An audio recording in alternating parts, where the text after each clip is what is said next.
আমন্ত্রণ ২১-এর রাতে আমাদের আজকের বিষয় যুদ্ধবিরতি কি ট্রাম্পের ছলচাতুরি। আমাদের সঙ্গে স্টুডিওতে উপস্থিত আছেন আন্তর্জাতিক সম্পর্ক বিশ্লেষক অধ্যাপক এম শাহিদুজ্জামান স্যার, আপনাকে স্বাগত জানাচ্ছি। সঙ্গে আছেন নিরাপত্তা পলিসি বিশ্লেষক অবসরপ্রাপ্ত মেজর মোহাম্মদ আশরাফুজ্জামান, আপনাকেও স্বাগত জানাচ্ছি। আমাদের আজকের বিষয়বস্তু যুদ্ধবিরতি কি ট্রাম্পের ছলচাতুরি। এর আগে আমি একটু বলি। ট্রাম্পের যে ঘোষণা ছিল সেখানে বলা ছিল যে দুই দেশই যুদ্ধবিরতিতে রাজি আছে এবং সেটি কার্যকর হয়েছে এবং সেটি যেন লঙ্ঘন না করা হয় সেই জন্য অনুরোধ করা হয়েছে। কিন্তু আমরা এর কয়েক ঘন্টা পরেই দেখলাম যে আসলে ইরানের পক্ষ থেকে একটি হামলা হয়েছে। আমার কাছে স্যারের কাছে প্রথমে আমি জানতে চাই, আসলে কি ট্রাম্পের এই যুদ্ধবিরতি কি আসলে ছলচাতুরি কোনো? ট্রাম্পের ধন্যবাদ আপনাকে। ট্রাম্পের অনেক কিছুই ছলচাতুরি ছিল, যেমন 2 সপ্তাহ সময় চেয়ে সে হঠাৎ করে একটা বিশ্বাসঘাতকতা করে বসলো। তবে এই বিষয়টা আমার কাছে মনে হয় না যে কোনো ছলচাতুরি। ট্রাম্প খুবই একটা ভয়াবহ মানসিক চাপে চলে গিয়েছে। আমার মনে হয় গত রাতে যখন ইরান সিদ্ধান্ত নিল যে কাতারে আঘাত করবে, অর্থাৎ গালফ এরিয়াতে আঘাত করবে, অবশ্য এটা বলা হয় এটাও নাকি আগে থেকে জানানো ছিল, কিন্তু এর অর্থনৈতিক ইমপ্লিকেশন মধ্যপ্রাচ্যের জন্য ভয়াবহ। পুরা ট্যুরিস্ট ইন্ডাস্ট্রি, তারপর কমিউনিকেশন মেকানিজম, তেলের যে রাস্তা, সব এফেক্টেড হয়ে যেত, অর্থাৎ গ্লোবাল ইকোনমিকে ক্ষতিগ্রস্ত করত। কালকেই ট্রাম্প, আমার মনে হয় তার অ্যাডভাইজাররা এটা নিশ্চিতভাবে তাকে বুঝিয়েছে যে কোনো অবস্থাতেই আর এই যুদ্ধ কন্টিনিউ করা যায় না। এখন ইরানকে যখন সে পোস্ট দিল যে god bless Israel, god bless Iran, এটাও সে বলছে, গড ব্লেস আমেরিকা, সেখানে আমরা দেখতে পাই যে ট্রাম্পের উৎকণ্ঠা একটা ভয়াবহ পর্যায়ে ছিল। কেননা তার যে ডোমেস্টিক প্রেশারসগুলো একদিকে যেমন মধ্যপ্রাচ্যের অর্থনীতি, ওয়ার্ল্ড ইকোনমিকে ক্ষতিগ্রস্ত করবে যদি 2 দিন বা 3 দিনও চলে, এই ইরান যদি আমেরিকান আউটপোস্টগুলো সেগুলো খালি করা হয়েছে। কিন্তু কথা হচ্ছে যে আপনি তো প্লেনগুলো সরায় ফেললেন, that is not the real thing. The real thing is the security of communication, tourism, এবং ধরেন লক্ষ লক্ষ মানুষ ওইখানকার এয়ারলাইন্সগুলো ব্যবহার করে, ওইখানে ব্যবসা বাণিজ্যগুলো 2 দিন, 1 দিন যদি ইরান শুধু এখানে আঘাত করে, তাতেই সাইকোলজিক্যাল ইম্প্যাক্ট মারাত্মক হবে। এটা আমার মনে হয় ট্রাম্প বোধহয় সিরিয়াসলি নেয়নি। ইসরায়েলও আমার মনে হয় এটা নেগলেক্ট করেছে তার নিজের স্বার্থে। তার পাশাপাশি ইসরায়েল দেখতে পাচ্ছে যে আপনার যে ইরানের ফরেন মিনিস্টার রাশিয়াতে যাওয়ার ফলে আমার ধারণা যে রাশিয়া টোটাল কমিটমেন্ট করেছে এবং ইসরায়েল আর ইরানিয়ান এই বম্বার্ডমেন্ট নেয়ার মতো তার শক্তি ছিল না। কেননা ইরানে হিউম্যান লাইভস, ইসরায়েলে হিউম্যান লাইভস অত্যন্ত সেন্সিটিভ বিষয়, এবং এখানে যদি আপনার হাইপারসনিক অ্যাটাক হয়ে থাকে, ইন্টারসেপশনের মাত্রাও ইসরায়েলের কমে যাচ্ছিল। প্রচণ্ড কস্টলি ইন্টারসেপশন করা, এবং এখানে মার্কিন যুক্তরাষ্ট্র সামান্য ইঙ্গিত দিলেও ইসরায়েলকে থেমে যেতে হবে, কেননা আমেরিকান সাপ্লাইজ না থাকলে ইসরায়েল শেষ হয়ে যাবে একেবারে। থার্ডলি আমার মনে হয় ট্রাম্প দায়বদ্ধ কংগ্রেসের কাছে। কংগ্রেসের চাপ ছিল, যেটা আমার ভাই বলছিলেন কিছু ব্রেকের সময়, যে এটা অবৈধ কংগ্রেসের অনুমতি ছাড়া যুদ্ধ ঘোষণা করা, এবং এটা আমেরিকান কনস্টিটিউশনেও এই বিধান রয়েছে, যদিও অতীতে এটা ভঙ্গ করা হয়েছে। বেশি দিন তার পক্ষে কখনো সম্ভব হতো না এইভাবে কংগ্রেসের অভিমত ছাড়া এই যুদ্ধ চালিয়ে যাওয়া। জি স্যার। স্যার, আমি একটু আজকে যুদ্ধবিরতির ইস্যু নিয়ে একটু কথা বলতে চাই। আজকে যুদ্ধবিরতির পরে যুক্তরাষ্ট্রের প্রেসিডেন্ট ডোনাল্ড ট্রাম্পের যুদ্ধবিরতির ঘোষণা সম্পূর্ণ মিথ্যা দাবি করে প্রতিবেদন করেছে ইরানের ইসলামিক রেভলিউশনারি গার্ডস কোর বা IRGCর সাথে সম্পর্কিত ফার্স নিউজ এজেন্সি।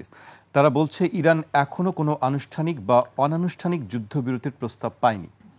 আমরা যেটি জানি যে যুদ্ধবিরতি করতে গেলে দুটি দেশের মধ্যে একটি সম্মতি দরকার হয়, কিন্তু ইরান বলছে তারা কোনো ধরনের কোনো প্রস্তাব এখনো পর্যন্ত পায়নি। সেক্ষেত্রে সেই জায়গায় একটি দেশের প্রেসিডেন্ট, যুক্তরাষ্ট্রের প্রেসিডেন্ট ট্রাম্প কিভাবে বলতে পারেন যে আসলে দুই দেশ যুদ্ধবিরতিতে রাজি হয়েছে? দেখেন, ইসলামী রেভলিউশনারি গার্ডের কমান্ডারের বক্তব্য, এটা আন্তর্জাতিক যে কূটনীতির যে নিয়ম ও যুদ্ধ পরিচালনার যে সংস্কৃতি, সেখানে একমাত্র সরকার প্রধান ও তারপরে সেনাবাহিনী প্রধান ও পররাষ্ট্রমন্ত্রী এরাই কিন্তু অথরাইজড। এখন ইসলামী রেভলিউশনারি গার্ডের যে বক্তব্য, সেটা ডেফিনেটলি এটা একটা ইন্টারনাল সামরিক সংস্কৃতির একতাবদ্ধ রাখার ইন্টারনাল কনজামশনের জন্যই আমার মনে হয় বলা হয়েছে। অফিসিয়ালি এর বাইরে আপনি যাদের কথা বললেন তারা কিন্তু এখনো পর্যন্ত আমাদেরকে নিশ্চিত করেনি যে আসলে কোনো প্রস্তাব তারা আনুষ্ঠানিকভাবে পেয়েছে। আমি যতদূর টেলিভিশন কভারেজ দেখলাম, সিএনএন এবং স্পেশালি আল জাজিরার কভারেজে, এটা আমার মনে হয় সার্কামস্টান্সিয়াল এভিডেন্সগুলো ইঙ্গিত দিচ্ছে যে ইরান যুদ্ধ চালিয়ে যাওয়ার ব্যাপারে তার, যদি ইসরায়েল থামায়, এটা কিন্তু বলেছে যে ইসরায়েল যদি থামায় নিশ্চিতভাবে, তাহলে আমরা সিজফায়ার মেনে নেব। এটাই হচ্ছে অথরিটেটিভ পজিশন। এবং এটা আই ফুললি এগ্রি যে ইসলামী রেভলিউশনারি গার্ডের বক্তব্য ছিল বলেই হয়তো ওই 2টা মিসাইল উড়েছে। তবে প্রাথমিক পর্যায়ে যে কনফিউশনটা, এই কনফিউশনটা হচ্ছে বিশ্বাসঘাতকতার ভয়। কেননা ইরান একেবারেই আস্থা রাখতে পারে না মার্কিন যুক্তরাষ্ট্রের প্রেসিডেন্টের কথায়, এবং স্পেশালি যে ইসলামী রেভলিউশনারি গার্ড হচ্ছে সবচেয়ে হকিশ ও কনজারভেটিভ আপনার যে পাওয়ার স্ট্রাকচার, এবং ওদের হাতেই ইরান। আমার মনে হয় এটা বিশ্বাসযোগ্যতার পয়েন্ট অফ ভিউ থেকেই কথাগুলো বলেছে। আমরা হয়তো আগামী ঘন্টাগুলোতে, এই আজকের দিনেই আরও সাবস্টেন্সিয়াল হয়তো শুনতে পাবো। বিচ্যুতি ঘটবেই। আমার মনে হয় সিজফায়ার ব্রেকের ঘটনা তো ইরান ইসরায়েল কেন, অন্যান্য যুদ্ধগুলোতেও, আঞ্চলিক যুদ্ধগুলোতে প্রায়ই ঘটে থাকে। এবং এটা তো প্রথম। ইসরায়েলকে ধ্বংস করার প্রচুর কারণ রয়েছে ইরানিয়ান নেতৃত্বের ধ্বংসাত্মক পথে যাওয়ার। তবে আমার ধারণা যে রাশিয়া আর চীন মিলে যে প্রচণ্ড কমিটমেন্ট করে যাচ্ছিল, সেটা একটা শক্তিশালী নিবারক হিসাবে হয়তো এমার্জ করেছে। এবং মানে বাস্তবতার পরিণতিগুলোই, কালকে মনে হচ্ছিল একটা বিশ্বযুদ্ধের অবতারণা হবে কিনা এরকম প্রশ্ন ছিল। কাল রাত পর্যন্ত মনে হচ্ছিল যে এই যুদ্ধে বিস্তৃতিটা এখন অনিবার্য, বোধহয় তৃতীয় বিশ্বযুদ্ধ শুরু হয়ে যাবে। কিন্তু ওই প্রেশারটা ছিল বলেই বোধহয় ট্রাম্প এত সিরিয়াসলি রিয়্যাক্ট করেছে যে এই বোঝা তো আমি নিতে পারবো না, আমি যতদূর গিয়েছি সেখান থেকে আমাকে ফেরত আসতে হবে।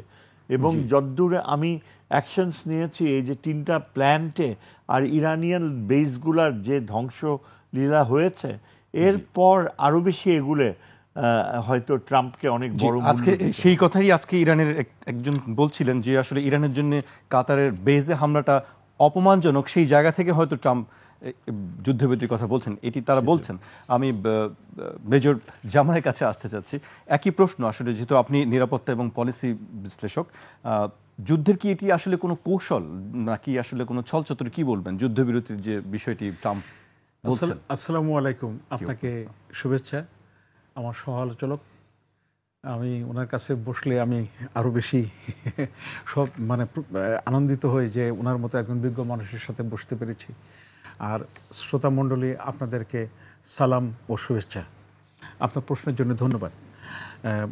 ভাই প্রশ্নের একাঙ্গিকে ব্যাখ্যা করেছেন, আমি একটুখানি ভিন্ন ইয়েতে গিয়ে করছি। প্রথমত হচ্ছে যুদ্ধবিরতির আপনি যদি খেয়াল করে দেখেন, এর আগে আমরা এই নিকট অতীতে গাজায় যখন যুদ্ধবিরতি হয়েছে তখন বলা হচ্ছে একটা লম্বা সময় ধরে 24 ঘন্টা থেকে 48 ঘন্টা পরে, কিন্তু এটা অনেকটা অনতিবিলম্বে এটা কার্যকরী করার কথা বলেছে। রেভলিউশনারি গার্ডের যে কথাটা বলেছেন, প্রথমত হচ্ছে যে এটা আমি সর্বশেষ যে খবরটা দেখলাম যে ইরানি পররাষ্ট্রমন্ত্রী উনি এটা স্বীকার করেছেন যে এরকম যুদ্ধবিরতির তারা প্রস্তাব পেয়েছে এবং তারা সেটাতে রাজিও হয়েছে।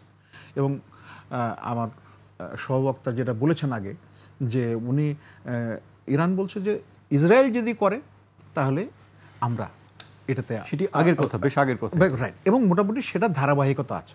আচ্ছা, আমার যেটা ব্যক্তিগত মূল্যায়ন, এখানে দুইটা ফ্যাক্টর খুব বেশি কাজ করেছে, যেটার একটা ইঙ্গিত উনি অলরেডি দিয়েছেন। সেটা হচ্ছে এই যে রাশিয়া সফর, মানে আপনার ইরানের পররাষ্ট্রমন্ত্রীর, এখানে খুব গুরুত্বপূর্ণ একটা ভূ রাজনৈতিক ভূ অর্থনৈতিক সমীকরণ আছে। সেটা হচ্ছে রাশিয়া, চীন এবং ইরান। তো এই সমীকরণে ট্রাম্প সাহেব অনেকটা কিছুটা মানে প্রভাবিত হয়ে এবং ইসরায়েলি লবির প্রভাবিত হয়ে আপনার মনে করছে যে ইরানকে সহজে কাবু করা যাবে। কিন্তু এই ইরান যে ইরাক না, বা আফগানিস্তান না, বা লিবিয়া না।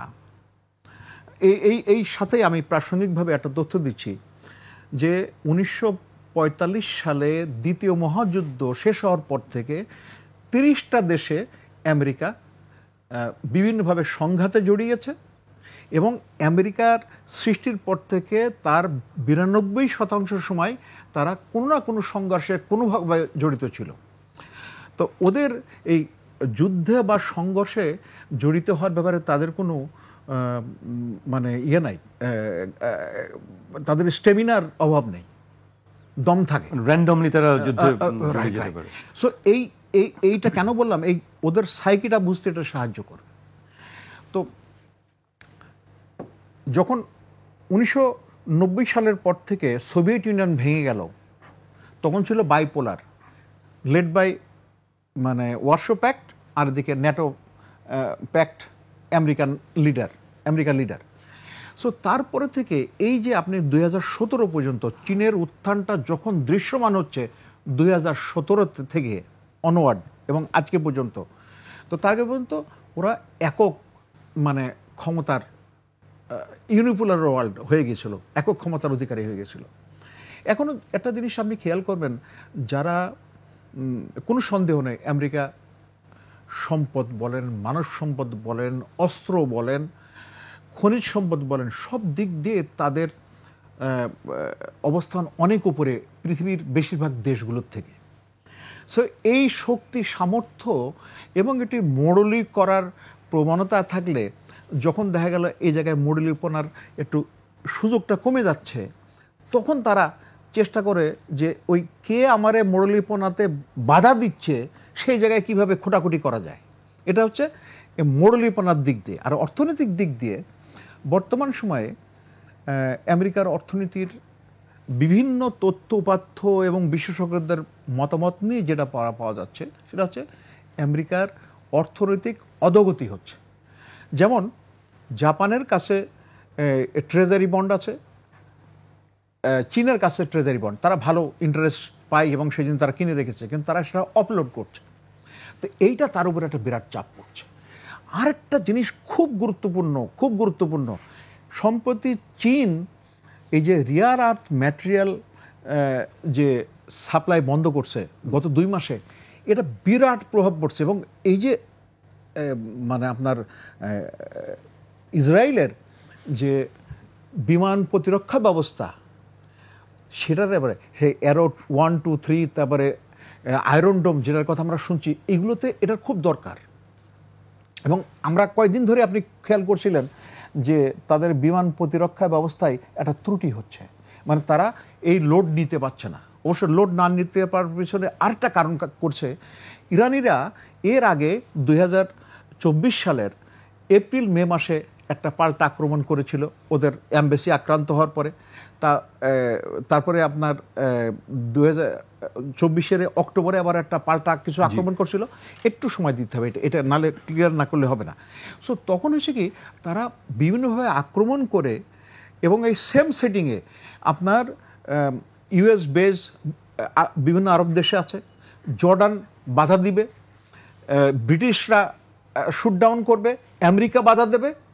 তো তাদের বিমান প্রতিরক্ষা ব্যবস্থা অনেক সুসংহত করার পরেও এবার তো ইরান খুঁজে পেয়েছে যে এই জায়গায় তাদের দুর্বলতা আছে। ইনফ্যাক্ট যুদ্ধবিদ্যায় আপনার কার কোন জায়গায় দুর্বলতা আছে সেটা খুঁজে বের করা খুবই দরকার। এই প্রাসঙ্গিক একটা প্রশ্ন হচ্ছে, ইরানের বর্তমান যে বিমান প্রতিরক্ষা ব্যবস্থা আছে, সেটাতে তাদের ইরানের পশ্চিম সাইডটাই, মানে তারা এত বড় দেশ, এটা বলে রাখি যে ইসরায়েলের 22,124 বা 20 কিলোমিটার বর্গ কিলোমিটার তাদের আয়তন, আর তার থেকে 74.4 গুণ বেশি হচ্ছে ইরানের আয়তন। সো এত বড় দেশকে পুরা বিয়ন্ড প্রতিরক্ষার আনা খুব সহজ ব্যাপার না। তো ওই সুযোগ পেয়ে ইসরায়েলেরা কি করছে, ওই দিক থেকে আক্রমণ করার চেষ্টা করছে।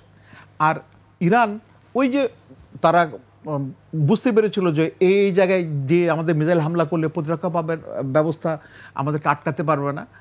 আর তারও আগে ভাই যেটা উল্লেখ করেছিলেন যে হাইপারসনিক মিসাইল, আসলে হাইপারসনিক মিসাইল আপনাকে ওটা প্রতিরোধ ব্যবস্থা এখনো পর্যন্ত গড়ে ওঠেনি। আমাদের মনে রাখতে হবে যে আমেরিকার কিন্তু হাইপারসনিক মিসাইল নেই। কমব্যাটে ব্যবহার করছে রাশিয়া এই যে ইউক্রেনের সাথে যুদ্ধে, আর এখন ইরান ব্যবহার করে দেখলো যে না এটা কাজ হয়। এখনো চীনেরও আছে, কিন্তু চীন এখনো সেটা ব্যবহার করেনি যুদ্ধক্ষেত্রে, যুদ্ধ অবস্থায়। এমনি পিস টাইমে তারা ব্যবহার করেছে।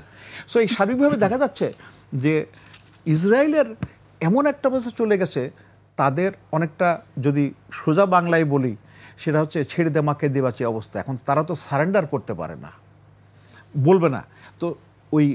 এবং আমার কাছে মনে হচ্ছে যে এই যে আক্রমণ করলো নিউক্লিয়ার সাইটে, সেটাও মানে একটা মুখ রক্ষার একটা ব্যাপার। আমি এই বিষয়ে বিস্তারিত আলোচনা করব। আমার প্রশ্ন ছিল আসলে এই যুদ্ধবিরতি কি আসলে কার্যকর থাকবে, কি মনে হয় আপনার কাছে, খুব সংক্ষেপে? রাইট, যুদ্ধবিরতির সমস্ত যুদ্ধবিরতির প্যাটার্নগুলো যদি আপনি মূল্যায়ন করেন, দেখবেন যে কিছু কিছু আপনার ভায়োলেট হবে, কিন্তু মানে মোটামুটি মোটা দাগে যুদ্ধবিরতিটা কার্যকর হয়। এবং ইরানের ক্ষেত্রে যে শোনেন, বিভিন্ন অপারেশন লেভেল, স্ট্র্যাটেজিক লেভেল, আর হচ্ছে আপনার ট্যাকটিক্যাল লেভেল, এটা যুদ্ধের 3টা স্তর থাকে। তো ওই যে অপারেশন লেভেলের যেটা বলছে সেটা, আর রাষ্ট্রীয় পর্যায়ের পররাষ্ট্রমন্ত্রী যেটা বলছে ওটা মোর ইম্পর্টেন্ট। এগুলো অনেক বলতেই থাকবে। জি, আমি এবার স্যারের কাছে আবার আসতে চাই। স্যার, একটু পিছনে যেতে চাই। যুদ্ধটা আসলে কেন শুরু করতে হলো, মানে দুই দেশের মধ্যে সংঘাতটা কেন, এবং এটার সঙ্গে যুক্তরাষ্ট্রকেও কেন জড়িয়ে পড়তে হলো শেষ পর্যন্ত? এটা অনিবার্য ছিল আমার মনে হয়। মধ্যপ্রাচ্যে অনেক আগে থেকেই ইসরায়েলের অবজেক্টিভ ছিল যে শেষ পর্যন্ত তাদের যে প্রাচীন ঐতিহাসিক ব্যাখ্যা জুডায়া ও সামারিয়া, একজন ইসরায়েলি হাউসওয়াইফ পরশু রাত্রে যখন অনেক ধনী ইসরায়েলিরা পালিয়ে যাচ্ছে সাইপ্রাসে, ওই ধনী হাউসওয়াইফ, একজন সামান্য ধনী না, মধ্যবিত্ত হাউসওয়াইফ বলছে যে এখন আমরা ইরানকে পরাজিত করতে পারলেই আমরা জুডিয়া সামারিয়া বা বৃহত্তর ইসরায়েলের স্বপ্ন পালিত করব।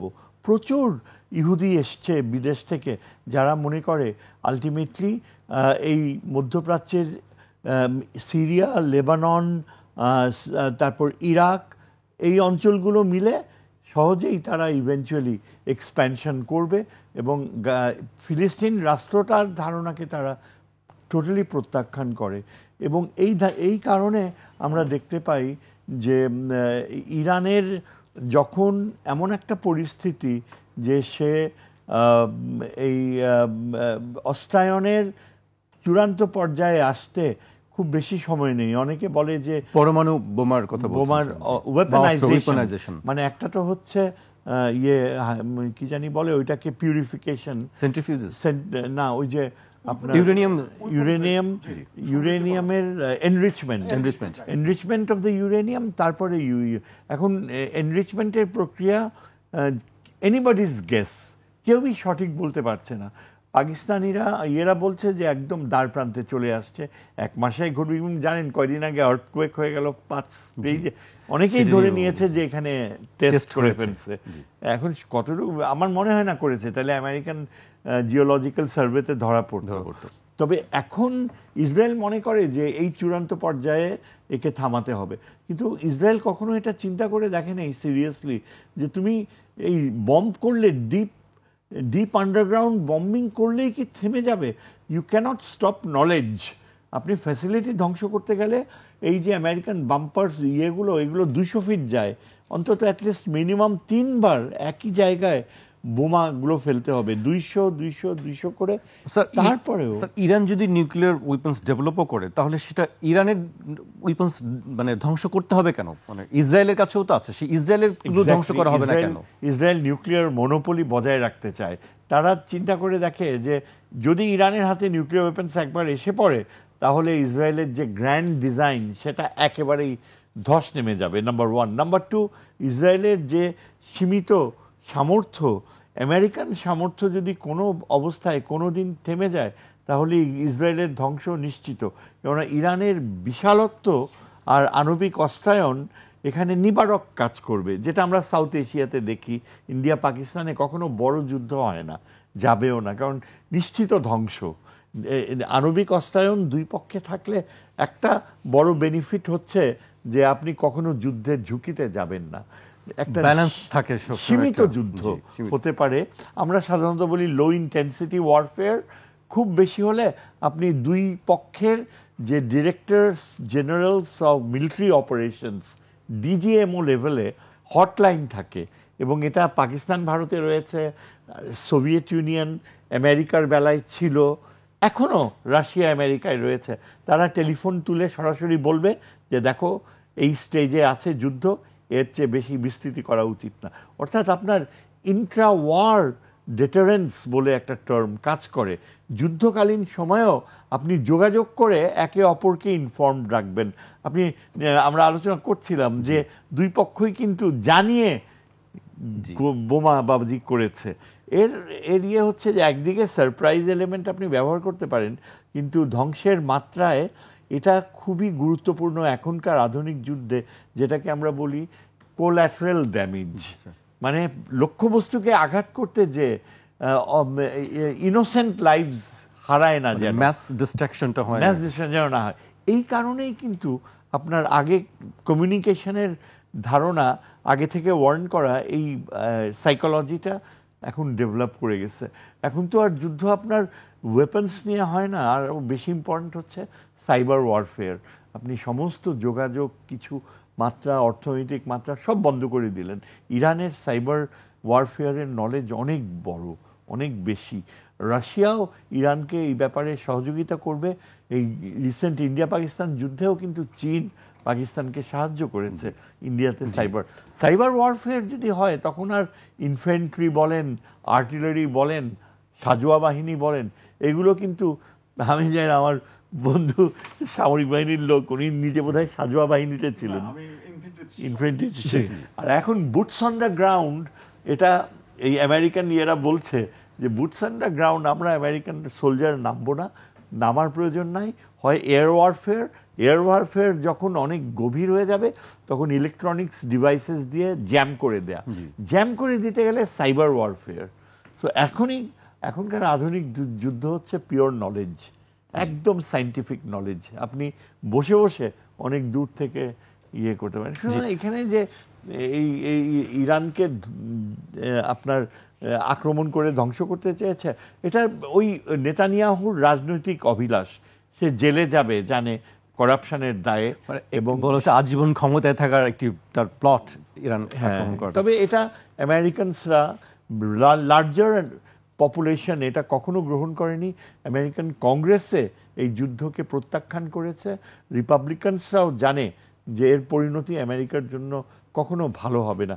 আমেরিকান নেতৃত্ব পৃথিবীতে তার নৈতিক, যদি কোনো অ্যাটল থেকে থাকে কোনো কিছু, সেটা সম্পূর্ণ চূর্ণ হয়ে যাবে। জি, আমি বেজর জামানের কাছে আসতে চাই। স্যার খুব ভালোভাবে ব্যাখ্যা দিচ্ছিলেন সব বিষয়গুলি। আপনার কাছে জানতে চাই, আপনি একটু বলছিলেন আপনার আগে কথায় যে পরীক্ষা যাচাই করে দেখা, টেস্ট করে দেখা যে আসলে সমরাস্ত্রগুলো কিভাবে কাজ করে, বিশেষ করে হাইপারসনিক মিসাইলের কথা আপনি বলছিলেন। আমরা অনেক কথা শুনি, সাধারণ মানুষ একটি কথা বলে যে এটি কি আসলে দুই দেশের মধ্যে বা তিন দেশের মধ্যে অস্ত্র কার্যকারিতা কেমন সেটি ঝালাই করে দেখার জন্যই কি যুদ্ধগুলো হয়? এটা আপনার খুব প্রাসঙ্গিক এবং সুন্দর প্রশ্ন। এইটা নিয়ে আমাদের একটা অস্পষ্টতা আছে। দেখেন যে যুদ্ধের এনভায়রনমেন্টে এটা কিন্তু শুধু অস্ত্র গোলা বিনিময় না, ওখানে মনে রাখতে হবে যে এটা অনেকটা, আপনি যদি আমরা মুষ্টিযুদ্ধের কথাটা চিন্তা করি, যে আপনি একজন আমি একজন, তো আপনিও আমাকে মারার চেষ্টা করেছেন, আমি আপনাকে মারার চেষ্টা করছি, এবং ওই সময়ের মধ্যে কিভাবে আমি অস্ত্রটা, শুধু অস্ত্র কার্যকরী হলেই হবে না, অস্ত্রকে কার্যকরীভাবে ব্যবহার করাটা সবচেয়ে গুরুত্বপূর্ণ। কোন ক্ষণে কোন সময় এটা করতে হবে, দ্যাট ইজ মোর ইম্পর্ট্যান্ট। তো এটা হচ্ছে কি, যুদ্ধকালীন সময়ে এই এত স্ট্রেস, এত চ্যালেঞ্জের মধ্যে আমি অস্ত্র একটা ব্যবহার করলাম, সেই অস্ত্রটার ওই সময়ে কিভাবে তার প্রতিক্রিয়াটা কেমন হচ্ছে, তার ইম্প্যাক্টটা কেমন হচ্ছে, সেটা হচ্ছে গুরুত্বপূর্ণ। যেটা আমি বলি আপনাকে, এখানে ভারত এবং পাকিস্তানের সাম্প্রতিক যে যুদ্ধটা হয়ে গেল, সেখানে এইটা একটা বিশাল পরীক্ষা হয়ে গেছে। যে রাফায়েল প্লেন নিয়ে আমরা এত গর্বের কথা শুনতাম, সেই রাফায়েল মোটামুটি 3টা ভূপাতিত হয়েছে বলে ধারণা করা হচ্ছে। ওখানে একটা সিস্টেম ব্যবহার করা হচ্ছে ABC। এ হচ্ছে টার্গেটকে আপনাকে গ্রাউন্ড থেকে আগে নির্ধারণ করেছে এটা টার্গেট, আর বি হচ্ছে প্লেন যাচ্ছে, তারা আর রিকনফার্ম করে তারা ফায়ার করছে, আর সি হচ্ছে এই যে মিসাইলটা পাঠালো, সেই মিসাইলটা মানে আপনার স্যাটেলাইটের মাধ্যমে মানে অন টু টার্গেট। সো এই যে একটা স্টেজ আছে, তো এই যুদ্ধের জন্যে এই যে ইরানের, আমি বললাম যে মিসাইল যে সম্বন্ধে প্রশ্নটা আসলো, তো ইরান তারা হাইপারসনিক মিসাইল তৈরি করেছিল, তারা টেস্টও করেছে, কিন্তু এটা ওই যুদ্ধ অবস্থায় সেটার কার্যকারিতা কেমন এটা এখন হয়ে গেল। এখন এখানে একটা প্রশ্ন, এর আগে এই হাইপারসনিক মিসাইলের কার্যকারিতা রাশিয়া ইউক্রেনের উপরে ব্যবহার করেছে। সুতরাং হাইপারসনিক মিসাইল আসলে ওয়ার সিচুয়েশনে কেমন তার কার্যকারিতা সেটা পরীক্ষা হয়ে গেল। তো এইটা যারা যে সমস্ত দেশ এই অস্ত্রগুলো উৎপাদন করে, তারা নিজেরা পরীক্ষায় নিজেদের উপরে পরীক্ষা না করে অন্যের উপরে পরীক্ষা করাটা একটা বিরাট ব্যাপার আছে। জি, আমি এই পর্যায়ে একটি বিরতিতে যেতে হচ্ছে আমাকে, আমি আবার আপনাদের কাছে আসবো। দর্শক, একটি বিরতি নিচ্ছি, বিরতির পর আবারও ফিরবো 21-এর রাতে, আমাদের সঙ্গেই থাকুন।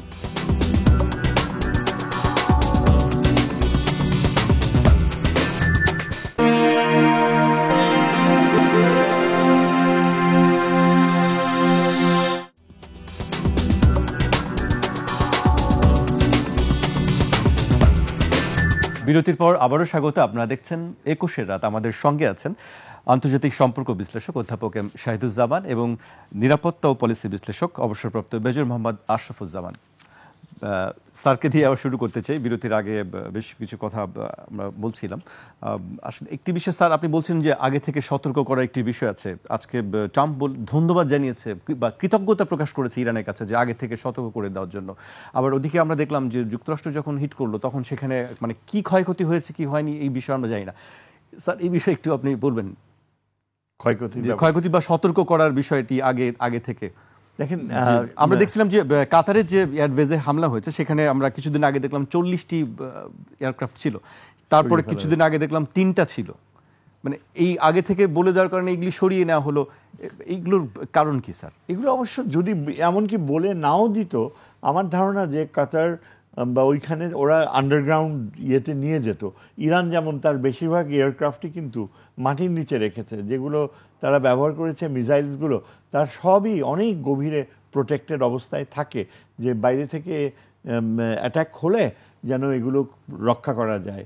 এখন আমার ধারণা যে ইরানে যদি শহরগুলো আক্রান্ত হতো, এটা অত্যন্ত দুঃখজনক হতে পারত। ইরানের প্রতিটা শহর, সেখানে প্রাচীন সভ্যতার যে নিদর্শন রয়েছে, পৃথিবীর কোথাও তা নেই। ইরাকে ছিল, ইরাকে ধ্বংস করে দিয়েছে।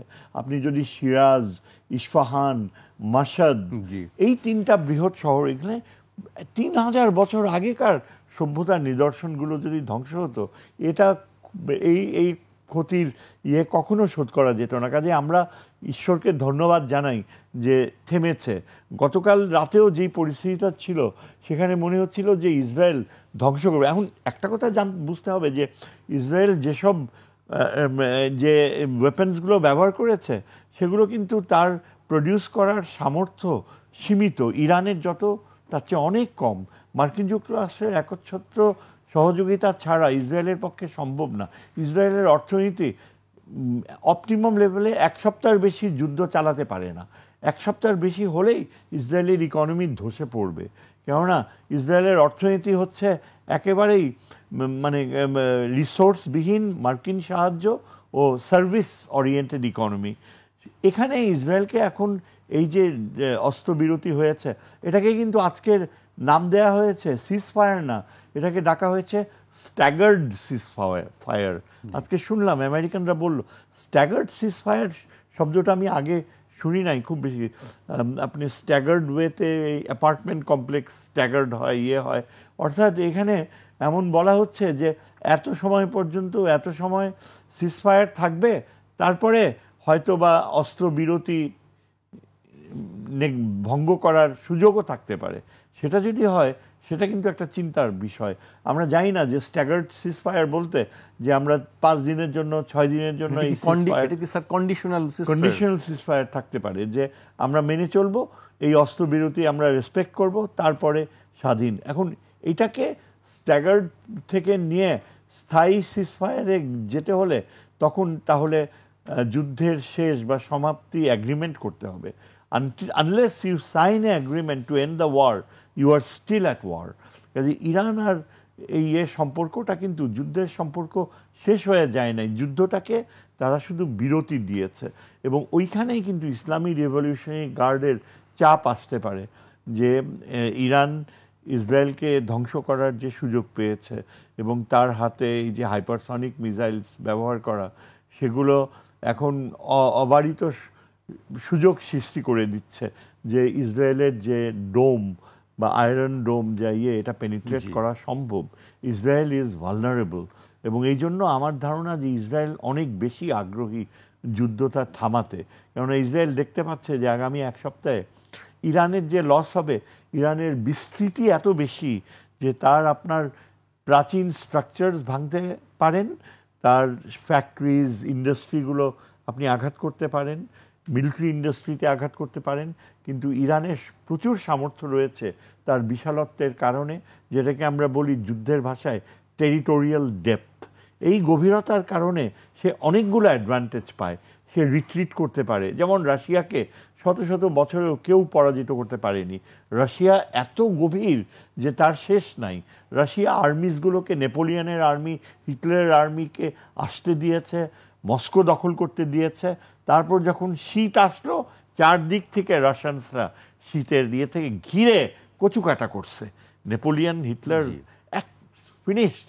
যে রাশিয়ান জেনারেল উইন্টার এবং রাশিয়ান বাহিনী রিট্রিট। ইরান কিন্তু ইসরায়েলের বেলায় 1500 মাইল ফ্লাই করতে হয়। চিন্তা করেন ইসরায়েলি পাইলটসদের কি মারাত্মক ফ্যাটিগ ফ্যাক্টর। এত দীর্ঘ সময় ফ্লাই করে নার্ভসের উপর যে স্ট্রেইন করে, আপনি কতবার প্লেন নিয়ে, ওরা বলছে যে আমরা পুরা ইরানের আকাশ আমাদের নিয়ন্ত্রণে। আসলে এটা মিথ্যা কথা। নিয়ন্ত্রণ বলতে কি বোঝায়? তুমি বিচরণ করবে, কিন্তু কয়বার তুমি পারবা 1500 কিলোমিটার ফ্লাই করে তুমি আঘাত করতে? আর ইরান কি রিকভার করবে না? ইরানের রিকভারি ইনএভিটেবল ছিল। চায়না যেমন পাকিস্তানকে হেল্প করছে, চায়না ইরানের এয়ার ডিফেন্স সিস্টেমকে আবার রেনোভেট করার মতো তার স্বার্থ রয়েছে। চায়না কিন্তু ডেফিনেট, কারণ ইরানের নিরাপত্তা আর অস্তিত্ব হচ্ছে চায়নার জেগুলার ভেইন। চাইনিজরা বলছে যে তাদের রক্তনালী হচ্ছে ইরান, কেননা সমস্ত এনার্জি এই সমুদ্র থেকে ইরান ট্রেনে যায়, পথে যায়। কারণ ইরানকে অস্তিত্ব নিরাপদ রাখা চায়নার স্বার্থে। আর রাশিয়ার স্বার্থ হচ্ছে যে মধ্যপ্রাচ্যে ইরান যদি শক্তিশালী না হয়ে ওঠে, তাহলে পুরা মধ্যপ্রাচ্যে আমেরিকা নিয়ন্ত্রণে নিয়ে নিবে। জি, এগুলোই হচ্ছে। আমি মেজর জামানের কাছে আসতে চাই। সতর্কতার বিষয়গুলি যেটি দেখলাম যে আমরা যে খালি করে দেওয়া হলো, আবার ওদিকে যুক্তরাষ্ট্রের হামলাও খুব বেশি ক্ষয়ক্ষতির বিষয়টা আমরা জানি। এইটা কি আসলে কি যুদ্ধের কি কোনো কৌশল নাকি কোনো খেলা? আমরা মনে করি যে এটা যুদ্ধ খেলার বিষয় কি? প্রথমত হচ্ছে যুদ্ধ খেলা এটা একটু বেশি হালকা হয়ে যায়, তো ক্ষতির কিছু হয়েছে। এখন বুঝতে হবে যে একটু পিছনে যেতে হবে যে কেন এটা হচ্ছে। ভাই সাহেব বলেছেন, আমিও আগে বলেছি যে ইসরায়েলের সাইকি হচ্ছে তারা মারবে, কিন্তু তারা মরে অভ্যস্ত না। কিন্তু ইরান যখন এবার আক্রমণ করেছে, তাদের অনেক ক্ষয়ক্ষতি হয়েছে। আপনি বড় ক্ষয়ক্ষতি, প্রাণহানি আপনি যদি হিসাব করে দেখেন 1 কোটি যদি আমি ইসরায়েলের মানুষ ধরি আর ইরানের যদি আমি 9 কোটি ধরি, তাহলে এদের একটা মরা মানে এদের 9টা মরা। কিন্তু ইসরায়েলের হয়তো ঠিক ওই প্রপোর্শনে না হলেও তো বেশ কিছু লোকের ক্ষয়ক্ষতি হয়েছে, আর ইনফ্রাস্ট্রাকচার দারুণভাবে ক্ষতিগ্রস্ত হয়েছে। ওদের হাইটেক পার্ক, রাফায়েল পার্ক, তারপর হচ্ছে আপনার মোসাদ হেডকোয়ার্টার, তারপরে নেভি, বিশেষ করে হাইফা বন্দর, তাদের বিদ্যুতের গতকাল রাত্রে এই সিজফায়ারের খবরের আগে দেখা গেল ইসরায়েলের একটা বড় অংশ বিদ্যুৎবিহীন গেছে।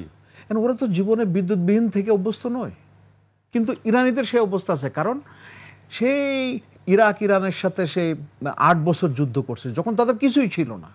ইরানের একটা কথা বলছিল যে একটি রাত অন্ততপক্ষে তোমরা গাজাবাসী যে অভিজ্ঞতা, সেই অভিজ্ঞতা যেন তোমাদের হয়, সেটি বলা হচ্ছে। রাইট। তো ইরানের আপনার এই আরেকটু আমি যোগ করতে চাই, ইরানের দেখেন যে সব জাতির কিন্তু সংকল্প একরকম থাকে না, ওটা কিন্তু মার্শাল রেস। এবং আপনি দেখেন একটা দেশ নিয়েই একটা সিভিলাইজেশন বলা হচ্ছে, পার্সিয়ান সিভিলাইজেশন, এবং ঐতিহ্যকে ধারণ করে যারা বর্তমান প্রজন্ম আছে মনে করে তারা আমাদেরও দায়িত্ব আছে সেই সভ্যতার গৌরবকে পরবর্তী প্রজন্মের কাছে পৌঁছে দেওয়ার জন্য। আমি গতকাল একটা রেডিওতে শুনছিলাম, টেলিভিশনে, ইরানি একজন ভদ্রলোক, উনি থাকেন হচ্ছে আমেরিকায়। উনি ইরানি শাসন ব্যবস্থা পছন্দ করছে না, তার পছন্দ না, কিন্তু এই যে আমেরিকান যে আক্রমণ এবং ইসরায়েলের যে আক্রমণ, সম্মিলিত আক্রমণ, সেটাতে মনে করছে না এটা অন্যায় হয়েছে। তো ইরানির এই যে 9 কোটি মানুষের 9 কোটির উপরে মানুষ যেটা, সেটা আমেরিকার একটা ভুল ধারণা যে এটা বোধহয় এই খোমেনি বোধহয় ফু দিলে চলে যাবে, তার বোধহয় জনসমর্থন নেই। কিন্তু বিষয়টা সম্পূর্ণ আলাদা। ওদের 3 স্তরের শাসন ব্যবস্থা। একটা হচ্ছে রিলিজিয়াস, ওই যে সুপ্রিম, এটা আয়াতুল্লাহ খোমেনি তার প্রধান। তারপর হচ্ছে এমনি নির্বাচিত প্রতিনিধি, আর হচ্ছে ইসলামিক রিপাবলিক তথা সশস্ত্র বাহিনীর একটা প্রতিরক্ষার ব্যাপারে তাদের বিভিন্ন বিষয়ে সে আছে। সো প্রত্যেক স্তরে আপনি দুটা বাদ দেন, কিন্তু এই যে নির্বাচিত প্রতিনিধি তো হয়। আপনার আহমেদিনেজাদ 2 বার নির্বাচিত হয়েছে প্রেসিডেন্ট হিসাবে, এবং তাদের কনস্টিটিউশনে 2 বছরের বেশি প্রেসিডেন্ট নির্বাচিত হতে পারে না।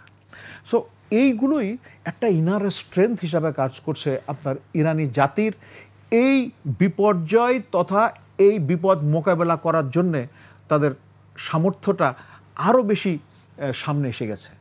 এখন ইসরায়েল খুব দুষ্টু এবং একমাত্র রাষ্ট্র যেটা অন্যের দ্বারাই সৃষ্টি হয়েছে, ওখানকার অধিবাসীরা করে নাই। বেলফোর ডিক্লারেশন 2017, যার মাধ্যমে ইসরায়েলি রাষ্ট্রের গোড়াপত্তন হয়। তারপরে আপনার এই 1948 সালে যে মানে প্রাতিষ্ঠানিকভাবে এই রাষ্ট্রের প্রতিষ্ঠিত হলো, তো এই মানুষগুলো মাত্র 10% লোক ছিল তাদের, মানে ইসরায়েলি জনগোষ্ঠী, মানে ইহুদি জনগোষ্ঠী।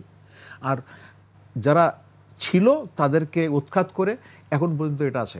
এখানে আরেকটা গুরুত্বপূর্ণ তথ্য আপনার এটার সাথে সঙ্গতিপূর্ণ, সেটা হচ্ছে ইসরায়েলের এই যে যুদ্ধে আমরা দেখছি যে তাদের উপরে, মানে ইরান যত আক্রমণ করছে 22,000 স্কোয়ার কিলোমিটার বা সামান্য একটু বেশি তার উপরে, আর এরা এদের থেকে 74 গুণ বেশি জায়গায় কোন জায়গায় করবে কি করবে ওটা তাল পাচ্ছে না। এটা কিন্তু হয়।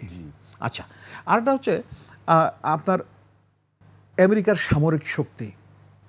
শোনেন, কোনো শক্তি কিন্তু নিঃসীম না, অপরিসীম না। আমেরিকা অলরেডি ইউক্রেনকে অনেক অস্ত্রশস্ত্র দিয়েছে, গাজা যুদ্ধের জন্য প্রচুর অস্ত্রশস্ত্র দিয়েছে, আবার এখন দিয়েছে। এখন সেই তুলনায় চীন কিন্তু ফুললি লোডেড আছে, এবং চীন 2 দিক দিয়ে আমেরিকাকে মোকাবেলা করতে হয়। একটা হচ্ছে অর্থনীতির দিক দিয়ে চীনকে টাচ করার সুযোগ পাচ্ছে না, আবার এদিকে যতই স্যাংশন দিক না কেন, যতই বাণিজ্য অবরোধ দিক না কেন। আর একটা হচ্ছে সামরিক শক্তিতে, বিশেষ করে একেবারে পরীক্ষিত চীনের যে সামরিক শক্তিটা এই পাকিস্তান ইন্ডিয়া যুদ্ধের মধ্যে প্রতিষ্ঠিত হয়েছে। কাজে সব কিছু যদি আপনার ইউক্রেনকে দিয়ে দেয়, ইসরায়েলকে দিয়ে দেয়, তাহলে তাদেরও তো কিছু রাখতে হবে। এবং ওদের রিপ্লেনিশমেন্ট করার যে সক্ষমতা, এটা কিন্তু রাশিয়া বা আপনার চীনের মতো নাই। কারণ ওদের যে শ্রম আইন তাতে 8 ঘন্টার মধ্যে কাজ করলে আবার অনেক হিসাব কিসাব আছে, কিন্তু চীন আর রাশিয়ার ক্ষেত্রে কিন্তু এটা না। এই জন্যে রাশিয়া এই যুদ্ধের মধ্যে তাদের ওয়ার মেশিনের যে সমস্ত প্রস্তুতি, সেগুলোর জন্য তারা মানে 24 ঘন্টা কয়েক শিফটে তারা কাজ করছে। এবং তার ফলে এই যে ইউক্রেনকে সর্বপ্রকারের সাহায্য শুধু আমেরিকা না, ইসরায়েলও করছে। আরেকটা কথা এই জায়গায় প্রাসঙ্গিক হবে, সেটা হচ্ছে এই যে রাশিয়ার স্ট্র্যাটেজিক বোম্বারগুলোর উপরে, যেটা একটা চুক্তির আমেরিকা এবং রাশিয়ার চুক্তির অধীনে, যে এইগুলো দৃশ্যমান হতে হবে, যেগুলো নিউক্লিয়ার অস্ত্র ব্যবহার করছে না বা সেটা লোডেড না।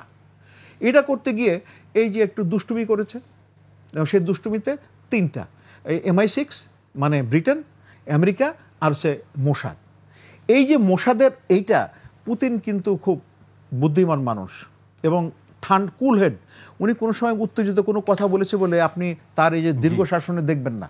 সো তার ফলে হচ্ছে কি, এই যে ইরানের পররাষ্ট্রমন্ত্রী ওখানে গেল এবং ওনার সাথে কি আলোচনা হয়েছে কোনো কিছু প্রকাশ করা হয় নাই। তার আগে দিমিত্রি মেদভেদেব, আগে রাশিয়ান প্রেসিডেন্ট ছিলেন, উনি বলছেন যে ইরানকে আমরা নিউক্লিয়ার অস্ত্র পর্যন্ত দিতে চেয়েছিলাম, তারা নেয়নি।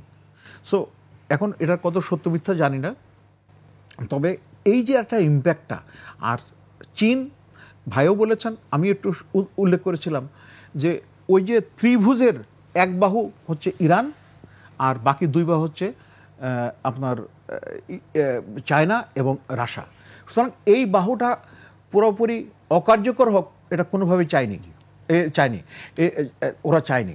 এবং আমেরিকা দেখছে যে এদের সামগ্রিক ওজন রাশিয়া, চায়না এবং ইরানের আপনি অর্থনৈতিক ওজন, তারপর সামরিক প্রযুক্তির ওজন, এই সবগুলোকে মানে তাল মেলানো সম্ভব হয় নাই। তো আর একটা ছোট্ট কথা যেটা বলি, তো আপনি কিছুটা প্রেসিডেন্ট ট্রাম্প নির্বাচিত হয়েছিলেন যে যুদ্ধ না করার প্ল্যাটফর্ম থেকে, কিন্তু এখন দেখা গেল যে উনি এটা করে ফেলেছেন এবং যেটা করেছেন এটা মোটামুটি ইহুদির মানে নেতানিয়াহুর চাপে। এই নেতানিয়াহু গত 30 বছর ধরে এই একই গান গায় যে ইরান পারমাণবিক অস্ত্র তারা করে ফেলছে, মাত্র কয়েকদিন আছে, বলে কয়েক সপ্তাহ আছে অথবা 1 বছর আছে, এরকম করে 30 বছর ধরে। এবং উনি যখন আমেরিকাতে ছিলেন, ওই যে রাষ্ট্রদূত ছিলেন ইসরায়েলের রাষ্ট্রদূত, তখন থেকে মোটামুটি এই গান করার চেষ্টা করছে, মানে গান এখনো শেষ হয় নাই। এখন যখন আক্রমণে পড়ে গেছে, চাপে পড়ে গেছে যে এই ইরান তো এরকম, এটা তো ঘুমন্ত বাঘ, ইরানকে এত সহজে কাবু করা যাবে না, তখন তারা এই যে এই অনুরোধের পথে গেছে। কিন্তু এটা তো মুখে স্বীকার করবে না, কিন্তু আকার ইঙ্গিতে এটা বোঝা যাচ্ছে যে পরিস্থিতিটা বিপদে না পড়ে নেতানিয়াহুর মতো লোক যুদ্ধবিরতিতে যাবে, এটা অবিশ্বাস্য। কারণ তার মতন ওয়ারমঙ্গার পৃথিবীতে বোধহয় আর কেউ আসে বলে আমার মনে হয় না। জি, আমি স্যারের কাছে আসতে চাই। যে রাশিয়া নিয়ে, পুতিন নিয়ে বেশ কথা বলছিলেন মেজর জামান। স্যার, আপনার কাছে কি মনে হয় যে আসলে রাশিয়া সরাসরি ওইভাবে ইনভলভমেন্টটা কিন্তু আমরা দেখিনি ইরানের সঙ্গে লড়াই করতে, যে ক্ষেত্রে ইসরায়েলের সঙ্গে যুক্তরাষ্ট্র যোগ দিয়েছে, কিন্তু রাশিয়ার ভূমিকাটা আমরা সেভাবে দেখিনি। কারণ কি মানে, যদিও পুতিন বলেছে জনগণকে সাহায্য করতে প্রস্তুত রাশিয়া সবসময়। রাশিয়া লো প্রোফাইল মেনটেন করেছে, কেননা ইউক্রেনে ট্রাম্পের সাথে রাশিয়ার একটা বেশ ভালো রকমের মিসআন্ডারস্ট্যান্ডিং। ট্রাম্প কথা দিয়েছিল যে যুদ্ধ সাথে সাথে শেষ করবে, কিন্তু এখন আরও জটিল হয়েছে। রাশিয়া কিন্তু প্রচণ্ড কৃতজ্ঞ ইরানের কাছে, কেননা রাশিয়ার সবচেয়ে খারাপ সময়টাতে ইরান পাশে দাঁড়িয়েছিল, যেটাকে বলে ফ্রেন্ড ইন নিড। এবং রাশিয়ানরা, পুতিন এটা স্বীকার করে নিয়েছে, তা কত গভীরভাবে তারা ইরানের বন্ধুত্বকে সম্মান করে। যখন ওই যে শাহাদ মিসাইলসগুলো, ড্রোনসগুলো রাশিয়া ব্যবহার করেছে, তা ব্যাপক হামলা এবং ব্যাপক ক্ষতি করেছিল ইউক্রেনে। এবং ওই সময়টাতেই রাশিয়ার ওয়ার প্রোডাকশন, যুদ্ধের ওয়েপন্স প্রোডাকশন অনেক স্তীমিত ছিল। সেই সময়টাতেই কিন্তু ইরানের সহযোগিতা একেবারে পূর্ণাঙ্গ ছিল। ইরান তার সমস্ত খুলে দিয়েছে। এই যে কৃতজ্ঞতা বোধ রাশিয়ার মধ্যে ছিল বলেই আমার ধারণা, উনি যেটা বললেন যে রাশিয়ান ফরেন মিনিস্টার কালকে গিয়েছে, আমার ধারণা, আমি নিশ্চিত যে টার্কির থেকে সোজা উনি মস্কোতে গেলেন এবং রাশিয়ায় পুতিন বলল তোমরা তো কিছু চাও না, একবার চেয়ে দেখো তোমরা কি চাও, সব দিয়ে দিব। এখন তো আর ওই যুদ্ধে অত বেশি তাদের অস্ত্র ব্যবহার করতে হচ্ছে না। রাশিয়ার প্রোডাকশন মেশিনারি এখন এমন যে আনলিমিটেড হাইপারসনিক মিসাইলস আমার মনে হয় তারা দিতে পারত, এবং ইচ্ছা করলে ইরান এটা নিশ্চিতভাবে এটা তার হাতের মুঠোয় থাকতো যে ইসরায়েলকে স্থায়ীভাবে একেবারে ধ্বংস করে দেওয়া সম্ভব। এই বাস্তবতাটা কিন্তু কাল রাত্রেও টক শোতে বলছিলাম যে এইরকম সুযোগ ইরানের আর আসবে না। আমি কাল রাত্রেও চ্যানেল 24-এ আলোচনায় যে এটাই হচ্ছে। ইরানকে কি আরো দীর্ঘায়িত করা উচিত মনে হয় যে যুদ্ধটা? না, এখন আমার বিবেকের কাছে তাকালে আমি মনে করি যে ইসরায়েলকে ধ্বংস করতে যে ইরান একটা পৃথিবীর সর্বশ্রেষ্ঠ সভ্য জাতি ইতিহাসে, তার কাছে কেউ নাই। আপনি জাস্ট সিরাজ শহরেই যদি যান, 3 জন মহাকবি পাশাপাশি শুয়ে আছেন, শেখ সাদি, ফেরদৌসি, ওমর খাইয়াম, শ্রেষ্ঠতম পৃথিবীর এরা। এবং আজও সিরাজে গেলে ইয়াং জেনারেশনের রমণীরা ইয়ারা তারা শেখ সাদি, ফেরদৌসির কবরের কাছে যে সারাদিন সেই কবিতা পাঠ করে। এখনও সেই রোম্যান্টিক সংস্কৃতির যুগে বাস করে বেশিরভাগ ইরানিয়ান মানুষ। আমেরিকানরা জানে না, আমেরিকানরা তো একটা অসভ্য জাতি। যদি আপনি চিন্তা করেন, একটা অসভ্য লোক আমেরিকার president, he is a convicted criminal. Most Americans have no idea যে সভ্যতা কাকে বলে। এরা 300 বছর আগে রেড ইন্ডিয়ানসদেরকে মেরে, এবং ওদের কংগ্রেসে যদি সব কথাবার্তাগুলো শুনেন, এই যে সেনেটরগুলো আলট্রা রাইটিস্ট, এখনও এরা বলে, এই যে টিম ক্রলি, তারপর আরও টেড ক্রুজ। আপনি যদি আমেরিকার ইয়েতে দেখেন, ইউএস কংগ্রেসের প্রসিডিংস এত জঘন্য যে আমরা ইসরায়েলকে রক্ষা করতে যে কোনো পথে যাব। হার্ভার্ড ইউনিভার্সিটির অনুদান বন্ধ করে দিচ্ছে ট্রাম্প, চিন্তা করেন। তারপর এমন একটা পরিস্থিতির দিকে তারা যাচ্ছিল যে অ্যাজ ইফ ইরানকে স্থায়ীভাবে শেষ না করলে হবে না। কাজেই শেষ পর্যন্ত আমি অবাক হয়ে গেলাম, এক রাতের ভিতরেই ট্রাম্প যে এইভাবে পরিবর্তন তার মধ্যে আসলো। এখন যেটা আমি দেখতে পাই, প্রথমত ইরানিয়ান জাতি এখন ইউনাইটেড। ইয়াঙ্গার জেনারেশনের যে মোহ ছিল, আমেরিকার মোহ, যারা 79-এর পরে জন্ম হয়েছে, তারা এতদিন ধরে ভেবে আসতো যে এই মোল্লাদেরকে বের করে দিয়ে প্রো আমেরিকান ওয়েস্টার্নাইজ গভর্নমেন্ট করব। আজকে আমেরিকার ইয়াঙ্গার জেনারেশন, একজন প্রফেসর বলছিল যে ইরানের ইয়াঙ্গার জেনারেশন বুঝতে পারছে যে আমেরিকানরা কত বড় বিশ্বাসঘাতক, এবং আজকে তারা মোল্লাতন্ত্র হোক আর যাই হোক, ইরানিয়ান জাতি এখন সর্বাত্মক ইউনিটি, এটাই গিফট করেছে ইসরায়েল। সেকেন্ডলি, যদি ইরান ওয়েপনাইজেশনের দিকে যায়, এখন আর আমেরিকা আর বাধা দিতে পারবে না। আমার মনে হয় না যে ইরান যদি নিউক্লিয়ার ওয়েপন্স তৈরি করে আগামী 6 মাসের ভেতরে, ইসরায়েল আর বাধা দিতে পারবে না। ইসরায়েলকে এমন শিক্ষা দিয়েছে যে জানে। এই দুটা আমার মনে হয় মেজর গেইনস। জি, চমৎকার বিশ্লেষণ করলেন আপনারা দুজনেই। অনেক ধন্যবাদ আমাদেরকে সময় দেওয়ার জন্য। দর্শক, আজ এখানেই শেষ করছি। কাল আবার দেখা হবে রাত 12টায়। আপনারা সবাই সুস্থ থাকুন, নিরাপদে থাকুন, আর একুশের সঙ্গেই থাকুন।